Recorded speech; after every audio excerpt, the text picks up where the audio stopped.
Hey everyone, my name is Eliza, and I'm an ex-Amish girl from Pennsylvania. I left the community when I was 19 years old, and trust me, that decision changed everything about my life. Today, I want to talk to you about something that still blows my mind when I look back on it. The privacy rules, or should I say the complete lack of privacy, that governed every single aspect of relationships in my community. These are real rules I lived under, things that seemed normal to me back then, but now I see how controlling they really were. So let me take you through 8 rules that modern couples would absolutely call controlling, and I'm not making any of this up. This is what I experienced firsthand. Rule number 1. Church permission for everything. Before you could even think about getting serious with someone, you had to get baptized into the church, usually between ages 18 and 22. But here's the thing, baptism wasn't just a spiritual commitment, it was signing your life away to something called the Ordnung, which is basically an unwritten rulebook that controls every part of your existence. And once you're baptized, you can only marry someone who's also Amish and baptized. If you break these rules, you face excommunication and shunning. Your own family has to avoid you at mealtimes, can't accept rides from you, can't do business with you. The bishop and ministers had to approve of your relationship, and they were watching constantly. It wasn't just about finding love, it was about getting permission from church leaders who felt entitled to control who you could be with. Rule number 2, no private dating. In the modern world, couples go on dates alone, right? They go to movies, restaurants, for walks, whatever. In my community, that wasn't allowed, especially in the beginning. Dating started at these things called singings, which were Sunday night gatherings, where young people would meet. But even then, everyone's watching everyone. The boy would offer you a ride home in his buggy, and that's when things would get a little more private. But trust me, the community knew exactly who was riding home with who. Word spread fast. There was no sneaking around, no keeping things quiet while you figured out if you liked someone. The whole community was in your business from day one. Rule number 3, bundling, which is absolutely wild. Okay, this one shocks people the most. It's called bundling or bed courtship, and yes, it's exactly what it sounds like. In some of the stricter communities, especially Swartz and Truber Amish like where I grew up, when a couple is courting, the boy literally spends the night in the girl's bed, fully clothed, supposedly no sex, but they're lying in bed together in her parents' house. The idea was that you could talk and get to know each other, but come on, you're teenagers with hormones lying in a bed together.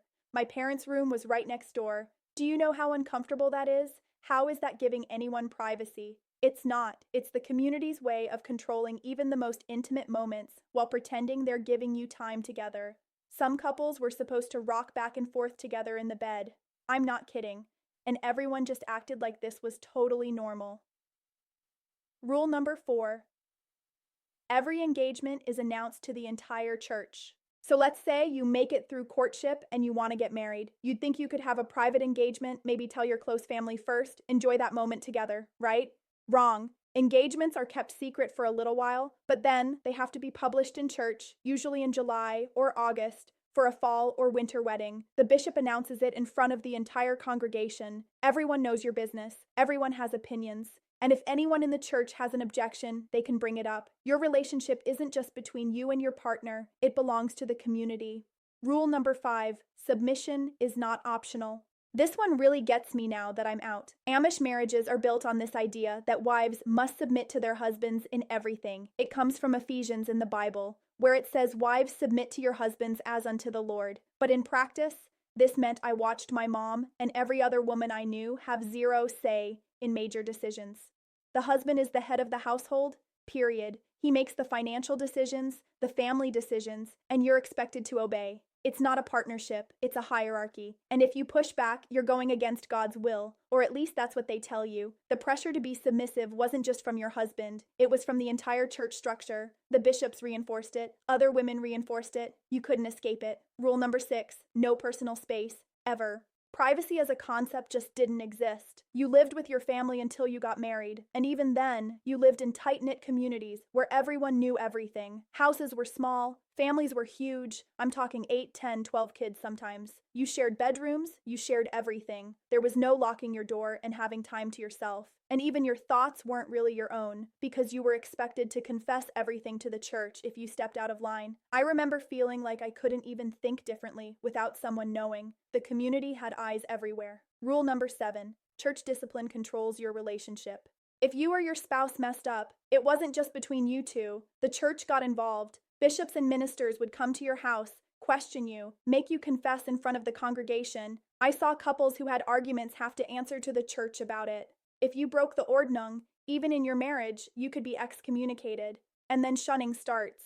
Your own spouse might have to shun you, refuse to eat with you, sleep in the same bed, all because the church said so. How do you build intimacy and trust in a relationship when the church can step in and destroy it at any moment? You can't. That's the point. Control. Rule number 8. Leaving means losing everything.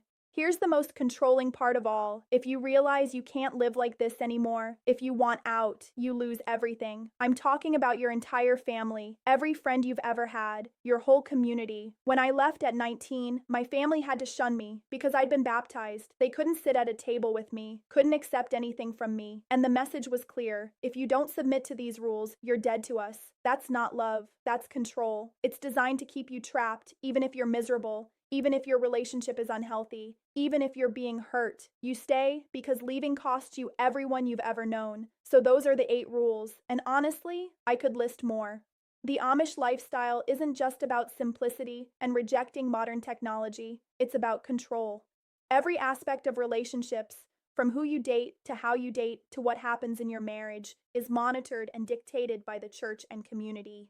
Now that I've been out for a while, I see relationships where people actually have privacy, where they make decisions together as equals, where they can leave if things aren't working without losing their entire family. And it blows my mind that I ever thought the Amish way was normal. If you grew up in a high-control religion or community, you know what I'm talking about. It takes years to deprogram yourself, to stop feeling guilty for having boundaries, for wanting privacy, for making your own choices. I'm still learning what healthy relationships look like, but I can tell you this. Privacy isn't selfish, boundaries aren't rebellious, and love shouldn't come with a rule book written by people who aren't even in your relationship. Thanks for listening to my story. If this resonated with you, let me know in the comments.